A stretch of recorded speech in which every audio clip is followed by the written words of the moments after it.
Now join Suze Orman for part 2 of The Power to Attract Money. Yes, my dear. I have a McMorgan fund. It's a 401k fund. I don't play an active part in it, first of all. And now they're allowing you to move it around. You can move it from like a low risk, medium risk, high risk. And a lot of my friends that I've talked to that have moved it have, because the stock market's so good now, that they've done really well. And I'm getting to the point now where now I've waited so long, I'm afraid to move it now. Then don't move it. Just leave Absolutely don't move it. Who are his financial advisors? His friends. it. Yeah. Who are yours? You and your friends. It should be you. If you're afraid to do it, don't do it. Have you read 9 Steps to Financial Freedom? No. No, I didn't think so. I have read a couple chapters of The Courage to Be Rich. 9 Steps to Financial Freedom, step 5, is exactly parallel to this guy that I write about who wanted to invest. He finally starts to invest in his 401k. It goes south. What happens to him? Read that and you'll know exactly what to do. Okay. Seriously. So the main answer, though, for all of you here is do what makes you feel powerful. Otherwise, he'll put his money in. There will be a little blip. And what will happen is he'll sell out. Me, on the other hand, who wants to be in the market, I buy something at 23. It goes down to 21, I buy more. It goes down to 18, I buy more. It goes down to 15, I buy more. It goes down to 8, I buy more. And I keep buying it because I have faith and I like it and I'm happy that it's going down because one day I know it's going to go up and I've just bought more shares. So if you like a stock, by the way, if you own a company and it starts to go down and you don't sell it, you better be buying more. I want you to think about that. If you're holding on to it, so to speak, and it's going down, not because the company has changed, maybe Asia's taking it down or something is taking it down with it, and you're holding it because you think it's going to go back up. Remember, so something goes from 100 to 50, 50% decline, 50 to 100, 100% increase. So why aren't you buying it on the way down? Otherwise, if you're holding it, and you don't want to buy more, you should be selling it because you don't believe in it enough to buy more. But when you're afraid, then you get paralyzed and you make the wrong decisions with your money. So it'd be too late, probably. It's not necessarily too late. And this is the other thing. You don't have to do 100% of something with your money. You put in $500 a month, let's say, in your 401k. You don't have to take $500 and put it all into a growth mutual fund. Get your feet wet. It's kind of like when you used to go, I'm from Chicago, and there used to be a lake, Lake Michigan. You've heard of it? Anyway, but you never know Californians. They think the only thing that exists is the bay and the Pacific Ocean. But anyway, I remember that it would be very cold. You didn't jump in, little toe, then before you knew it, you were up to your knees, and then up to here, and then you went in. Always from here up was the hardest, wasn't it?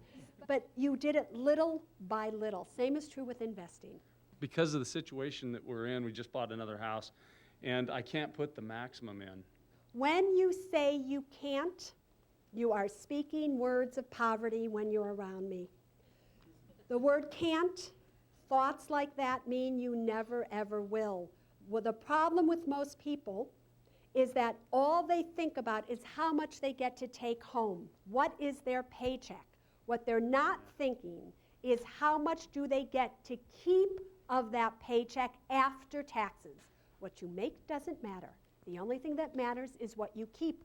He says he can't afford to put more in there because he has to pay his other bills. However, if he were to put more in there, he'd be paying less taxes and he would get to keep more whether he knew it or not. I would sit down and I would figure out tax-wise, how much is it really costing you not to invest in your 401k? And I think you will be shocked to find out that you truly can't afford not to put money in your 401k to the absolute maximum today.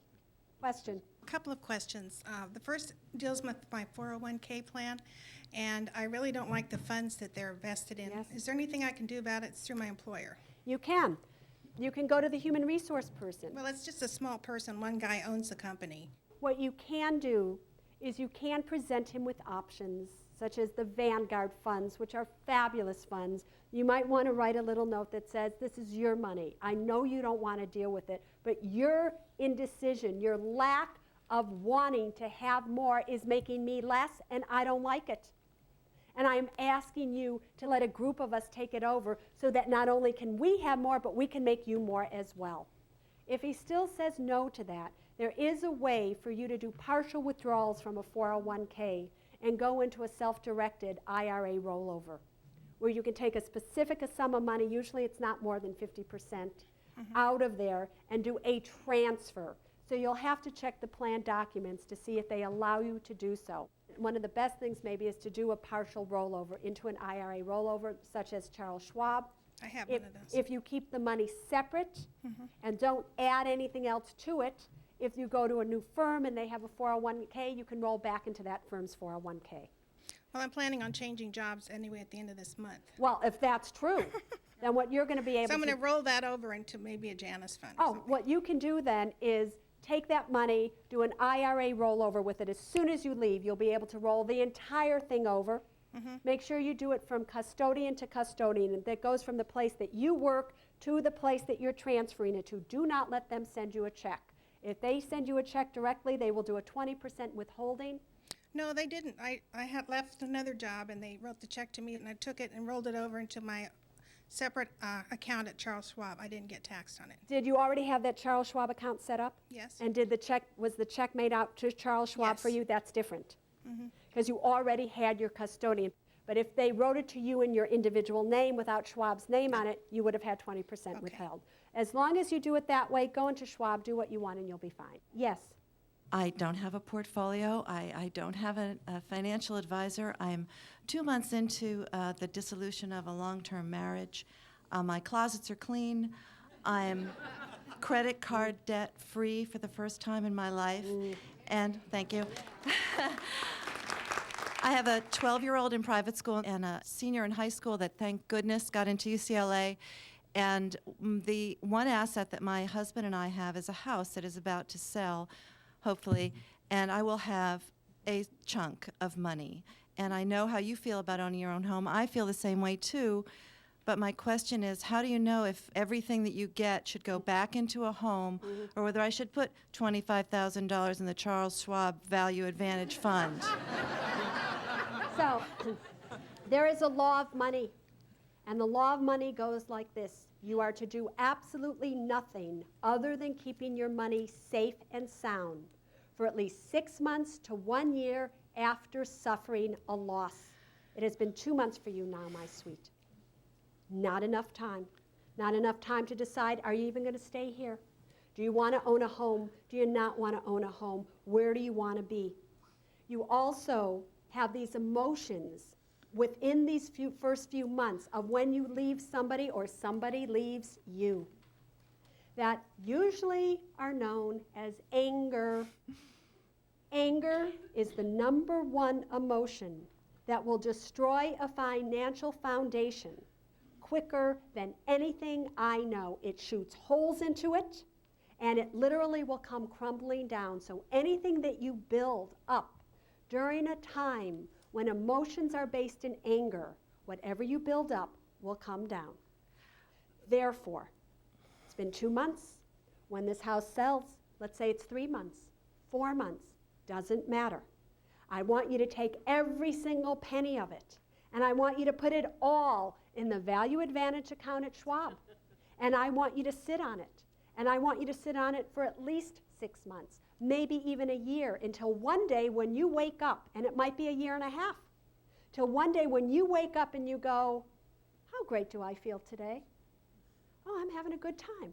And you turn on the radio, and a song that you used to hear, that every time you heard, you cried because it reminded you of your ex, all of a sudden you go, I love that song.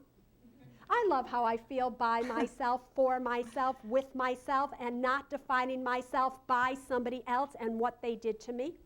Have you ever noticed in life, you're walking down the street and you bump into somebody you went to school with, and they look like,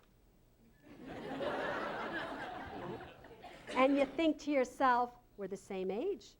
My God. And you run home, because I've done this to Janet. And I go, Janet, I don't look like so-and-so, do I? I mean, it is, you know, I'm almost 48 years old, and it's like, it's all me, you see, it's like, it's just here. And it's like, I don't look like that. And she goes, no, Susie, you look fine, you're looking good. And then I think to myself, well, why don't they look good? Their thoughts, their food, their actions that they've put into themselves is what shows on their face. Impure actions are shown quicker than ever on what somebody looks like. Impure food, impure drugs, liquor, even impure thoughts are etched on the face of each and every one of us for the world to see. Pure actions, pure thoughts, pure deeds are also etched on the face for the whole world to see. The same is true with our money. When you take actions based out of impure emotions such as anger, so I'm asking you to wait, to be so grateful that at least you have a house to be sold and have something to show for it. Absolutely. I'm not coming from a place of deprivation here. I absolutely am really here because you talk of spiritual abundance together with the financial, otherwise it's worthless. I have gotten some tax advice that I need to immediately reinvest this in real estate. You absolutely do not. You should fire that tax advisor. First of all, you each have a $250,000 exclusion. Are you going to be getting more than that? No. What is your tax advisor talking about? It's money from a sale of a home. When you're married, you get to have, with the new tax laws, $500,000 is tax-free to you. When you get divorced, you each get $250,000 that comes to you that way. So if you're not even getting that much, if the house didn't even have that much capital gains in it, you get to keep it. You don't have to reinvest it. You have a tax advisor that is behind the sign, and the same way your husband's out of there, so should that tax advisor be. Next question.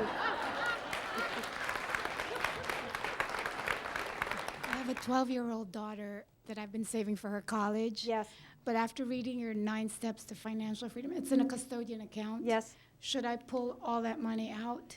Remember, when you have money in a Uniform Gift to Minors Act account, there's no law that says you have to use that money only for college.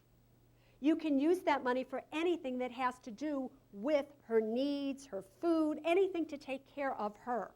So if you want to get it out of her name, what you could do is, rather than spending money that you would normally spend on her from other accounts, use her money that's in the UGMA, spend that on her. Money that's in a UGMA account, once it's in the child's name, unless you spend it in the way that I just said, it is legally that child. When that child becomes 18, if Johnny Angel turned into Johnny Devil owns that money.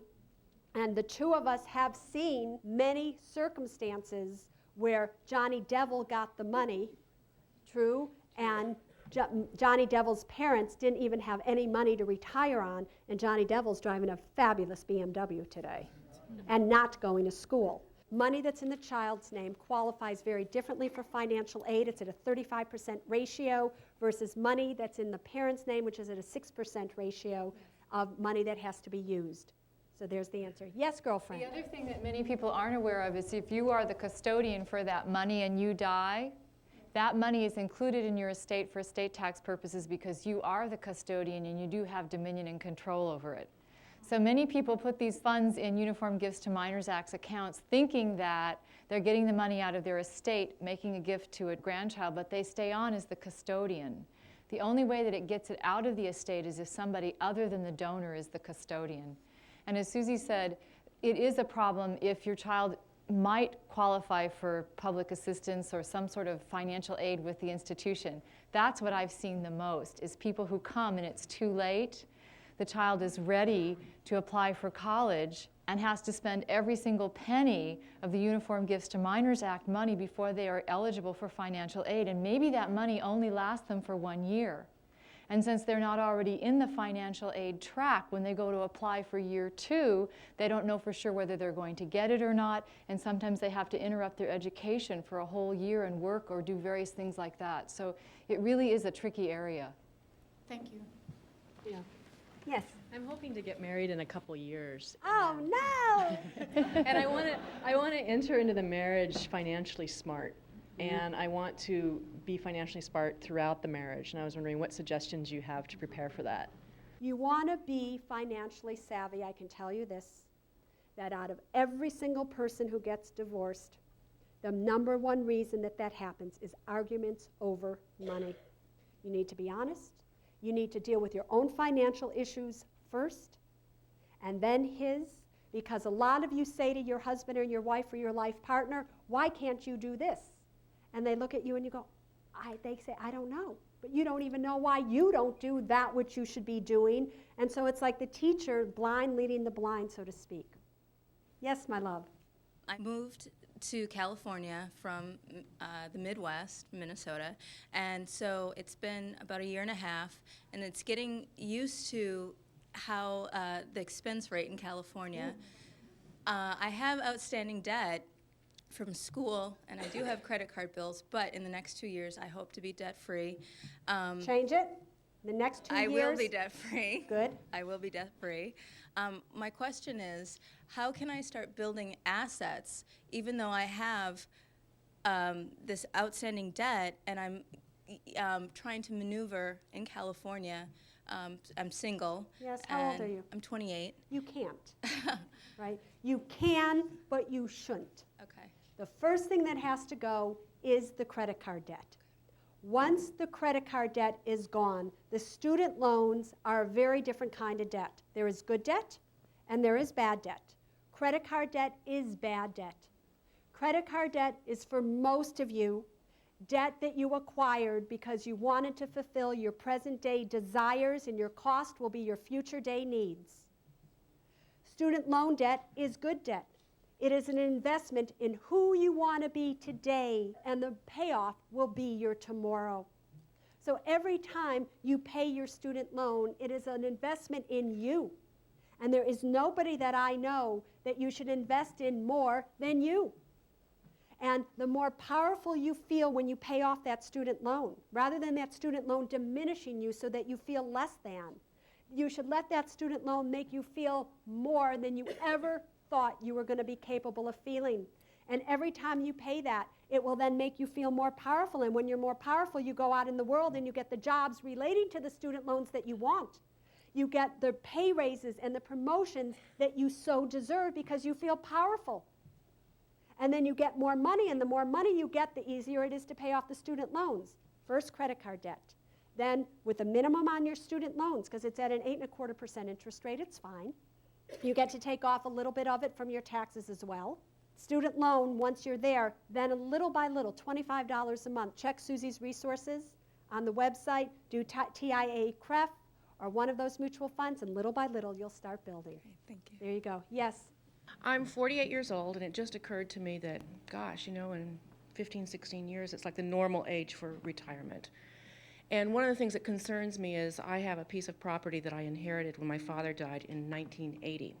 And at the time, I had read that there was some statistic that, like 95% of people who inherited money spent it all within the first 5 years that they got it. So I didn't do anything with it. And I still have it. And now, almost 20 years later, I am concerned because I think I should now be leveraging that for my future. And How I'm much is it concerned. worth? It's probably worth about $300,000, What was it worth when you got it? about 60. So here's an interesting example. Her money is growing. She is leveraging her future. You've been renting it out? Yes. She's been getting income from it as well. In these years, she has done 7 times her money, which really isn't so bad given that there was no risk. You didn't have to watch it. You didn't have to worry about it. There was some emotional attachment to it. I don't think you're doing so bad. So the question needs to become today, do you like being a landholder? You don't like it. So then what you'd have to do is we have to do a calculation. If we were to sell it, and if you were to pay capital gains tax on it, because this isn't qualified for one of your exemptions because it's a rental property. So after 20% going to capital gains, because over these years, you're going to give up a lot. If you were to take that money and invest it conservatively or however you want, does it give you more than what you're currently getting? And I bet you it is. Because I can see from your face that you also don't have what it takes to truly charge the people that you're renting to the value of that property. Exactly. In fact, she thinks they're doing her a favor by living there. There. I give them Christmas hams. You do, don't you? What you just saw happen, by the way, is again what a good financial advisor should be able to do. Should be able to look at the person and go, this is what you think, isn't it? Because she would never have volunteered that to me. She never would have said that. But a good financial advisor should be able to look at you and know exactly what you're thinking and feeling and how you deal with your money, because you might not have the courage to say. You might not have the courage to even want to recognize it yourself because it's too scary. You don't want to go there. The mere fact that she told me that she held it for all these years and why she held it, which was because she read a statistic that within 5 years you'd lose your inheritance, tells me that she has been operating out of fear for all these years. And rather than this inheritance being an elevating, a liberating thing for you, on some level it's constricted you. Completely. Do you see? But a good financial advisor should be able to, with those few words that you said to me, should be able to pick that up immediately and go, not only do I want you to get rid of this house, financially speaking, I want you to get rid of it because of who you are meant to become, not for who your daddy wanted you to be all these years. That's what we need to do. Okay. So if I were you, after doing the calculations, after figuring it out, I don't think there's a better time than now than to put this on the market. Let's sell it. And then you have what it takes. What do? I'm a business manager for a design firm. You have what it takes to be a business manager for a design firm. You have what it takes to design your own financial future in a very business-like way. Yeah. Thanks.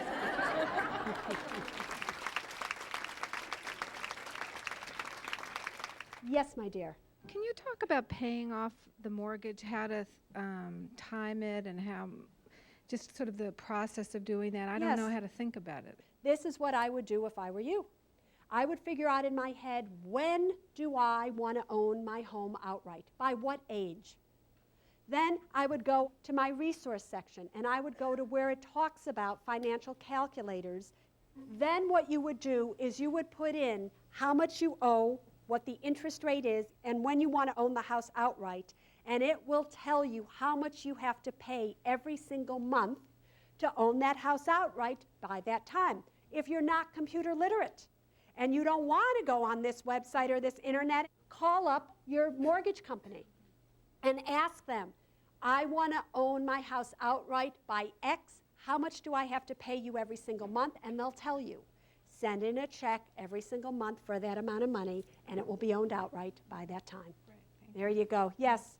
First of all, I wanted to thank you very much for what you do. And You're welcome. I have a lot of special people in my life, but you're a model for me. Well, My sister's thank you. afraid I'm going to get emotional and embarrass her. Because I know how it feels. It's all right.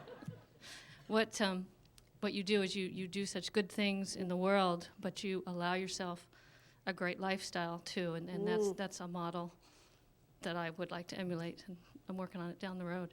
Guilt is a horrible thing, especially guilt when it comes to money. What's very fascinating about money is that we start to make more, and then all of a sudden we go, you know what, I don't deserve this. We sabotage ourselves when we could succeed. All of a sudden we do something that makes us fail. You know, it was very fascinating. Janet and I once were down at Fisherman's Wharf, and it was years ago before they kept the covers where they would bring in the crabs. Now, because of health purposes, they all cover it. But years ago, do you remember how those barrels weren't covered? They were all just open. And Janet and I would look into these barrels and we'd sit there and we'd go, how come they don't get out of there? What makes them want to stay there to get killed? I mean, don't they get what's going to happen to them? And then we started to watch them very closely. And one crab would start to reach to come out. And the crab under it would reach up and pull it down. And they didn't have to worry about those crabs getting out because the crabs kept each other in the barrel. It was a very fascinating thing for us to learn that lesson the day that we learned it. Do we do that to one another? You know, when I first became a stockbroker, I was told this riddle, this joke, so to speak, and it was a very fascinating one. There are 3 stockbrokers in a boat, middle of some island, in, middle of the ocean, nothing around. This little bottle comes, they open up, this genie comes out and says, I'll each grant you one wish. First stockbroker says, I want to be in the middle of New York City producing $1 million a year. Poof, he's gone. Second stockbroker says, well, I want to be in the middle of Palm Beach, Florida, producing $2 million a year. Poof, he's gone. Third stockbroker says, I'm lonely. I wish the other 2 were back here in the boat with me. That's good. Does it take courage to break out of that and want more for yourself, regardless of what those around you have or don't have? Are we going to take that burden on our shoulders when we can't even take the burden of who we are and what we ourselves think we deserve into our own hands? Don't sabotage yourself. It's said to be very careful about what you think because your thoughts create your destiny. What's interesting is I had a question about credit card debt, and you're exactly right on with what I've been doing with myself, is the sabotage thing. So I have to tell you, everybody in this room that has credit card debt has low self-esteem. I have found that here you are. The lower your self-esteem goes, the more you think you have to buy things, whether you can afford it or not, because what you have is in your head defines who you are, because your own self-worth is low. The lower your self-esteem goes, the higher your credit card debt goes. And it goes like this. Now, a lot of you try to get out of credit card debt with doing nothing about your self-esteem. So your credit card debt starts to come down, and like a springboard, it bounces back up, and before you know it, it's higher than it was because you haven't worked on this lead weight here. When you raise your self-esteem, the credit card debt starts to go, and it goes forever. How do you raise your self-esteem? It's easy to stand up here and say, how do you do that? You do that by knowing that you are not a bad person because you have credit card debt. You are simply a person who has managed their money badly. Big difference. Doesn't make you a bad person. Doesn't say that you're worth less. You need to tell the world how much credit card debt you have. Say it. It's not too bad. $6,000. $6,000. $6,000? How much? About $6,000. About $6,000. Scream it. How much credit card debt do you have? $6,000. That's right. Notice when she first said it. It's not too bad. She already made an excuse. Oh, about 6,000. Do you know my favorite game to play? And I play this all the time. She knows it. I walk up to people and I go, strangers on the street. I walk up to them and I go, are you in credit card debt? If they're in credit card debt, you know what they say to me? Who, me? Are you talking to me? As soon as they say that, I know that they're in credit card debt. Otherwise, you walk up to somebody and say, are you in credit card debt? They go, no, why? Done. Right? As soon as they say, who, me? Are you talking to me? They're stalling for time, just like you did to go, well, it's not too bad. It's around, It took you longer to say how much credit card debt you had than to tell us your question, when I know you knew it. You see, self-esteem. Tell the world. Don't be afraid that you have it. Don't be ashamed of it. When you're ashamed of what you have or what you don't have, you're making your self-worth far less. Who cares if you have credit card debt? You'll get out of credit card debt. You got in it, you'll get out of it. Can I ask you if my husband and I were getting to a place, it's partly what you're saying because we went through a rocky period and now we're getting to good, and it's like I'm having a hard time emotionally putting myself there in the good place, after being in a difficult place. Yes. And we have, it's not a lot for Marin, but we have about $11,000. Stop. You are never again to qualify who you are and what you have. Did you all hear what she just did? And each and every one of you does it. Well, it's not a lot for Marin. There's a lot of people who wish they had $11,000, who were in Marin, who are far better. Those who think you think they have, trust me, what it looks like isn't necessarily what it is. But anyway. What I was wondering was, I've been trying to tell my husband, I said, Suze Orman says, you got to work on the credit card debt. So could we pay, like one bill says $1,000, and we have this $11,000, and he's afraid about, having Yes. the money ready for a down payment. And I thought, well, why don't we pay $1,000 off, try it, and then in a few weeks we'll probably get pretty close back up there and see how it feels. What she just said was that her husband was afraid to pay this off because he wants this for something. How many people do I know, and it's a lot, who owe $8,000, who owe $6,000, and yet they have $6,000 in a money market or a savings account. They're paying 18% here, they're making 2% here. This is not tax deductible, this is taxable, yet they are so afraid to let go of that which they have that they feel more secure in their head to owe money. Do you have it or don't you? Is it yours? Isn't it? If you owe it, even if it's here, it's still not yours. That debt renders you powerless. Credit card debt is bondage. You will never have financial freedom if you have bondage. When you have bondage, it renders you powerless. When you're rendered powerless, you repel money from you. You really want to make more money? Pay off the credit card debt. Number one mistake, Suze Orman doesn't say it. You have to say it to him. He doesn't even know me. If he were smart, he could care less about me. He's married to you. He loves you. He respects you. When you can honor and respect yourself, and you know your own value and your own worth, when you talk to him, he will listen to you.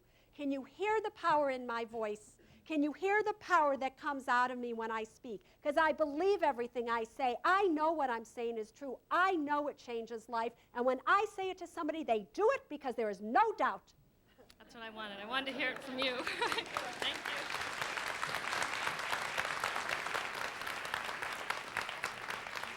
And so will your husband when you believe it. You can't ask him to believe something that you have not imbibed within your own self.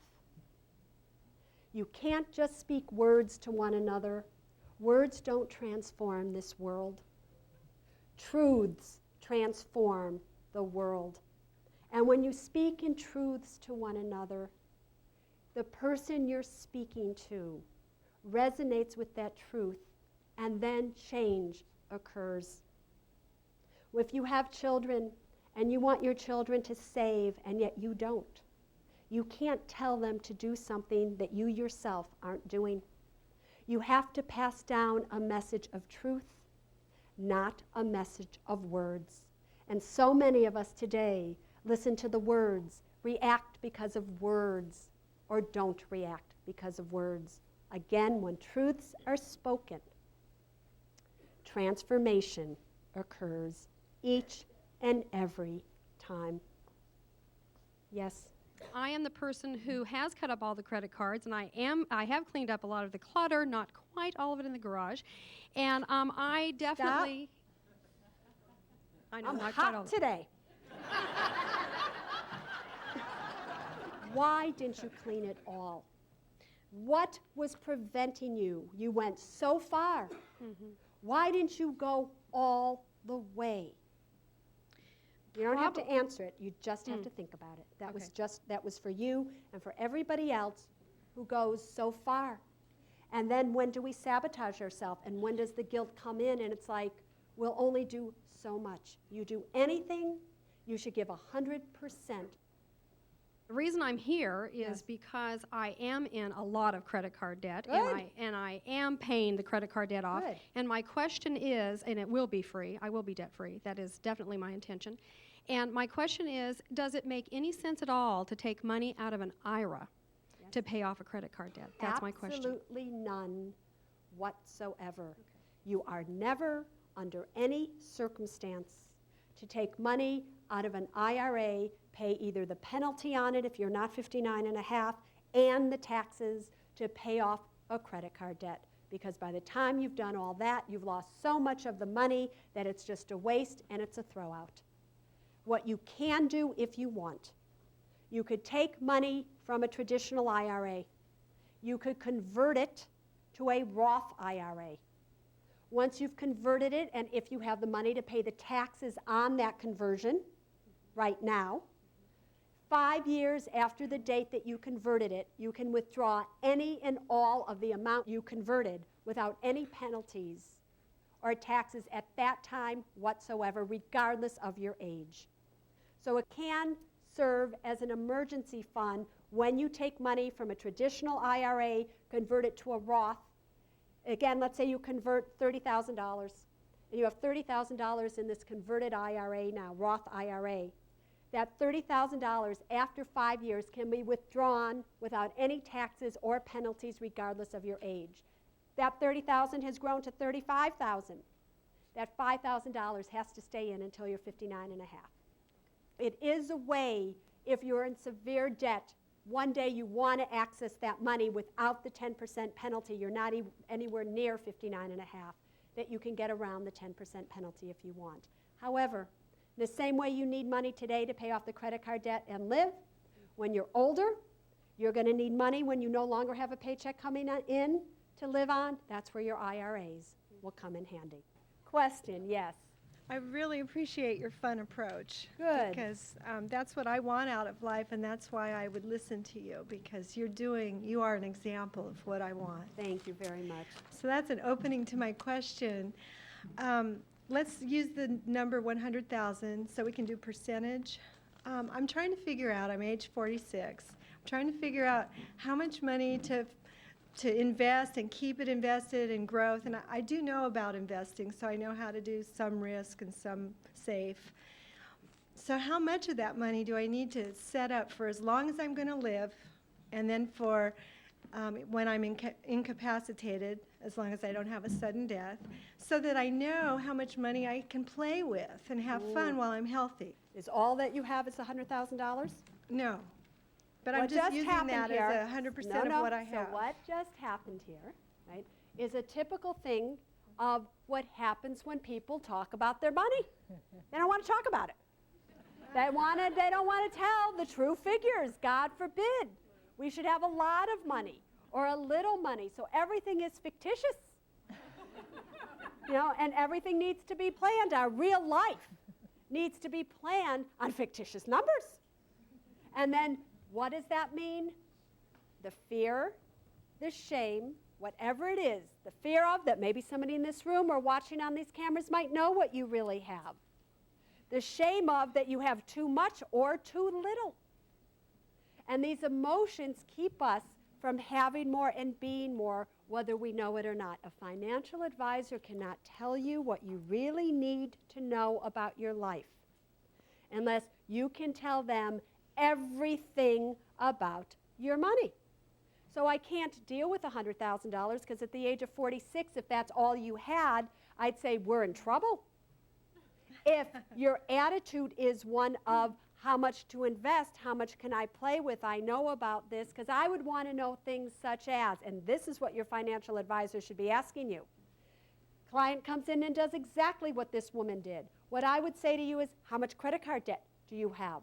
Do you need to buy a new car? Do you want to buy a home? Do you owe money on your home? Does your home need repair? Are you going to be responsible for your parents to take care of them financially?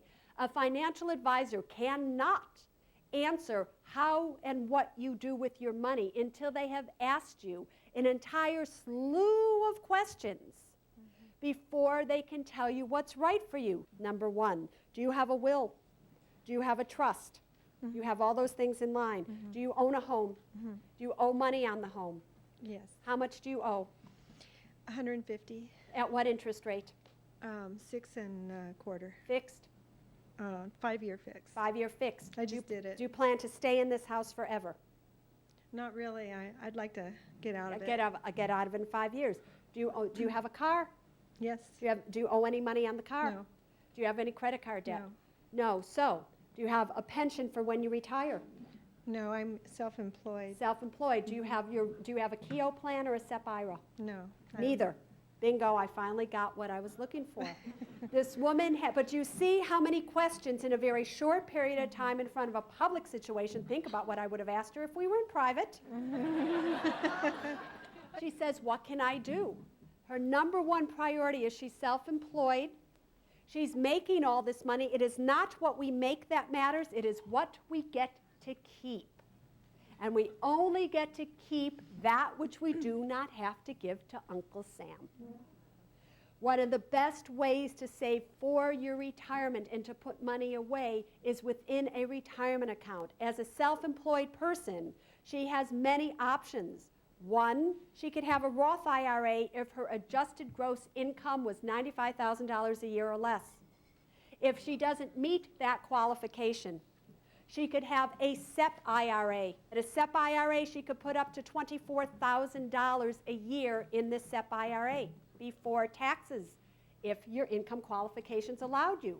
Or you can do a Keogh plan, an HR 10 plan, which would allow you to put $30,000 a year away, or a percentage of your income if your income allowed you. My first priority that I would do, because you're 46, you're only 13 years away from really being able to take this money out of your retirement accounts anyway, is I would, depending on my income levels, set up either a SEP IRA or a Keogh plan.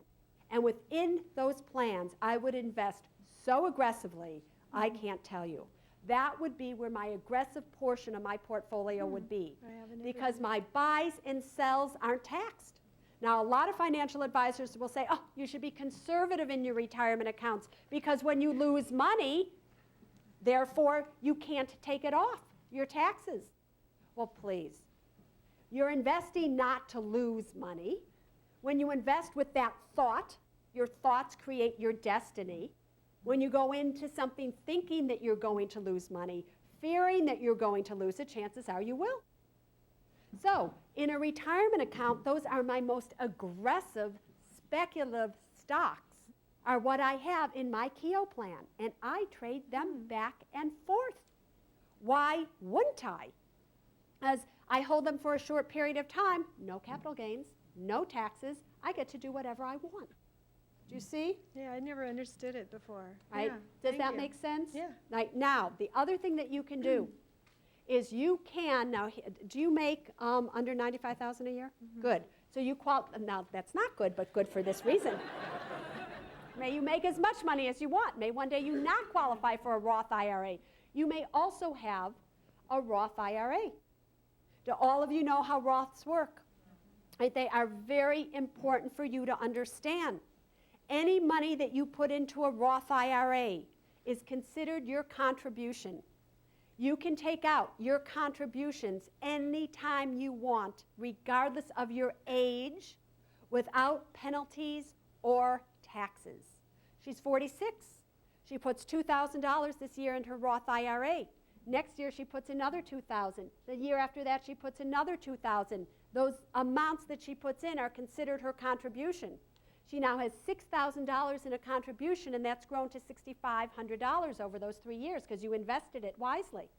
All of a sudden something happens and she needs money.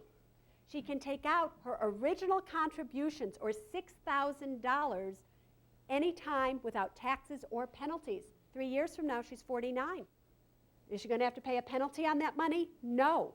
Taxes on that money? No. It is the $500 that money earned that has to stay in there until you are 59 and a half and for at least 5 years. So you can all use a Roth IRA if your income qualifications allow you to do so. Singles, $95,000 a year of adjusted gross income or less. Married people, $150,000 of adjusted gross income or less to make the full $2,000 contribution. That $2,000 decreases for singles from $95,000 to $110,000. So after $110,000, you can't contribute to a Roth IRA at all. For married, after $160,000, you cannot contribute to a Roth IRA at all. But it is a way for each of you in this room that meets those qualifications to put money in a Roth IRA and have access to it anytime you want without penalties or taxes. It's like a tax-free money market fund. Not bad if you think about it. You can put money into a SEP IRA. As long as your income is $100,000 a year or less, you can convert a SEP IRA to a Roth IRA. What if you put $13,000 this year into a SEP IRA? You get that as a tax deduction. You're not paying taxes on that money. Then you take that money and you convert it to a Roth IRA. You owe taxes on that money. So what? You got a tax deduction here. You're paying taxes here. All of a sudden, we got $13,000 or $14,000 in 1 year in a Roth IRA. And once you convert it, conversions are a little different. That money then has to stay in there for at least 5 years before you can access it without penalties or taxes. But in 5 years, you're 51. You could take out that $13,000 or $14,000 in 5 years, no penalty. It's the growth on that money that has to stay there for 5 years or 59 and a half. That's what I would do if I were you. Start getting money away from taxes. What are the interest rates on? So the question is, now this is fascinating. I love what just happened here. I love you. I'm not making you an example, but it's wonderful, your vulnerability of, if we could all be honest and vulnerable with our money, it would be so wonderful. She got up there and she said, I know about investments. Didn't she? Little. Right? But she did, didn't she? Mm-hmm. Somebody who knew about investments, again, with the utmost of respect for you, would never, ever ask the question, what interest rates are we talking about on a Roth IRA? For a Roth IRA is the name of a kind of holding tank for your retirement money. It is not an investment. You have an individual retirement account, a Roth IRA, a SEP IRA, a KEO plan, a 401k, a 403b, a simple plan. Those are all names of retirement accounts. None of them have anything to do with investments. It's the name of the account that you may invest your money in. And depending on your situation, you will choose which one of those accounts you go into. Within those accounts, you can invest in anything that you want, depending on where you open up that account. If you open up a Roth IRA at a bank, chances are you're going to be limited to either certificates of deposits, annuities, or loaded mutual funds. If you open up a Roth IRA at a discount brokerage house like Charles Schwab, you can buy CDs, you can buy bonds, you can buy individual stocks, you can buy no-load mutual funds, once without commission, anything that you want. Here you are, you're just starting out. How do you know what to invest in? SuzeOrman.com. Under mutual funds on the resource section, I give you the list of 4 or 5 different family names where if all you have is $25 or $50 a month, you can start to invest in it. One of my favorite is this bottom one, TIAA CREF. The favorite fund within that family is TIAA Growth Mutual Fund. You can take $25 a month and invest in it. The symbol of the fund that I like is TIGEX. $25, $50 a month. If that's all you have, you can start there. Next question, yes. Good afternoon. My wife and I have about $50,000 in the Kaufman Fund, a small cap fund. Good. About $50,000 is in a 401k, and about $50,000 is in a regular fund. That fund is not performing. Should we sell off all of that small cap fund or take out some of that and reinvest? And if so, can we specify which shares to sell? You can specify which shares to sell when selling a mutual fund so that your taxable cost basis is determined by you. You just have to make sure that you keep records of it. I don't know what else you have. Just because you say, though, that you have money in a 401k plan doesn't tell me what it's invested in the 401k. Is it in growth stocks? There are others in growth stocks. We have individual stocks as well. Large cap stocks in the 401k. The other fund that you have is what? 20th Century Select. So again, large caps. Yes. So we have, of the 100 and, how much do you have totally? Over 500,000. So you have 10% in small caps. Leave them, you're fine. Unless you yourself feel, well, that's not that much of what he has in, do you see, it's 10% of what he has is invested in small cap companies. what I would do is I would look at why haven't they performed? You know, because you had a lot of mutual funds that weren't performing last year, and all of a sudden this year they took off. You know, and they're the darlings again. So Kaufman funds are fabulous funds. Again, it's a no-load fund. If you feel, however, and if your gut tells you that you should get out of these funds and do something else with it, you should go and do that. The reason I was asking is they have very large capital gains coming in at the end of the year, but they have not been performing. If they have large capital gains coming in at the end of the year and they have not performing, goodbye. Bye-bye. Because depending if those capital gains are short-term, long-term, they're small cap stock, they're probably trading them back and forth. If they haven't held them for a year, your gain could be a short-term gain, possibly besides a long-term, and that will then reduce the value of the shares even more, and you're going to pay taxes on it. I would be outside of a retirement account. I would be in a tax-efficient fund. What is the portfolio turnover? Don't know what this. Don't know. So I would be in a very tax-efficient mutual fund outside of my retirement account. However, you have individual stocks. You picked those stocks, didn't you? Right. They're doing well, aren't they? Yes. Why do you not have individual stocks outside of your retirement account where we don't have to worry about capital gains? You get to decide. You can do covered call writing or option strategies on them if the market starts to go down. When you decide you want to become more sophisticated, I would be out of Kaufman and I would be buying individual stocks with $50,000 because you have what it takes. In the retirement fund. I don't care so much about in the retirement account because no matter what they do capital gain-wise isn't going to affect you. Money outside of a retirement account, be very careful if there's going to be a capital gain distribution at the end of the year because you're going to pay taxes on it. If they're not performing and you think they have large embedded capital gains and they're going to have a large capital gain distribution at the end of this year, I wouldn't be holding it. I would be out of it and investing in individual stocks with the money that is outside of the retirement account because you have what it takes to pick those. And in the retirement fund, would you also be picking a lot of individual stocks? No, not necessarily. You know, in the retirement account, I don't care as much. I would tend to hold individual stocks outside of the retirement account and even aggressive mutual funds inside because I don't care if there's embedded capital gains. I don't care if there's an end-of-the-year capital gain distribution. None of that affects me tax-wise because it's within the tax-deferred account. Does that make sense? Yes. There you go. Next. I haven't heard you say much about term life insurance, and we're paying about $2,900 a year. For term? For term. Yes, how old are you? I'm 54. We have $300 on me, and my husband is 55, and we have $150 on him. You have $300 on you, 150. You have $500,000, and you're paying $28 a year for how long? 15 years? No, it changes every year according to. Oh, you have. All right, stop. First of all, you're paying too much. How you went to some financial advisor and they sold you a term policy. Is that correct, or did you do the research on your own? We did it on our own, actually. On your own. So through one Prudential agent, and then we got the other on our own. I bet you anything that the one that you did on your own is far less than the one that you did through your Prudential agent.